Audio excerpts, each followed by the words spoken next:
First question will come from Heather. I got into politics because I felt like my own party was part of the problem in Washington. Spending was up, government was bigger, and we were bailing out Wall Street. You've talked with passion about guaranteeing a right to rise and how conservative ideas work for everyone. Today, it seems like the only people who get to rise are the well-connected. How do you plan to change that? Great question. First of all, I've had the practice of being governor of the state of Florida, where, according to Fox Business, of all the candidates running for president that have been a governor, I cut spending the most. We had a basic belief that government income should grow far less than personal income. And every budget I submitted and every budget I signed, all of them balanced, had that principle applied.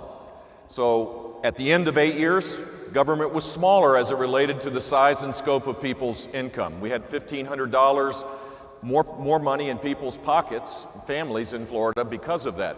We challenged everything. I disrupted the old order, and that's what we need to do in Washington, D.C.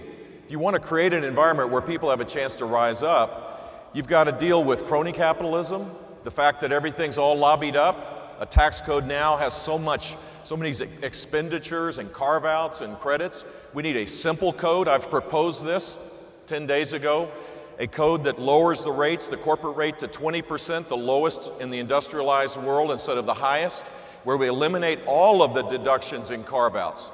Let people decide. Let businesses pursue their success their own way. And that's the way you do it. We lower personal rates as well and put a cap on expenditures or deductions. We also eliminated, by the way, this will be important not just for Washington, but we eliminated state and local tax deductions. So small government states, communities like South Carolina and Florida, aren't subsidizing California and New York and Illinois. This is the way you do it. You shift power back to families, back to communities, to let them make decisions. In the case of Florida, when we did this, our economy grew at 4.4%, about double the rate that we're living with now. We had 4.4% growth. Government grew at half that rate. We were one of 2 states to become AAA bond rated. Compare that to the sorry state of affairs in Washington, D.C., where for the first time in American history, we had a credit downgrade.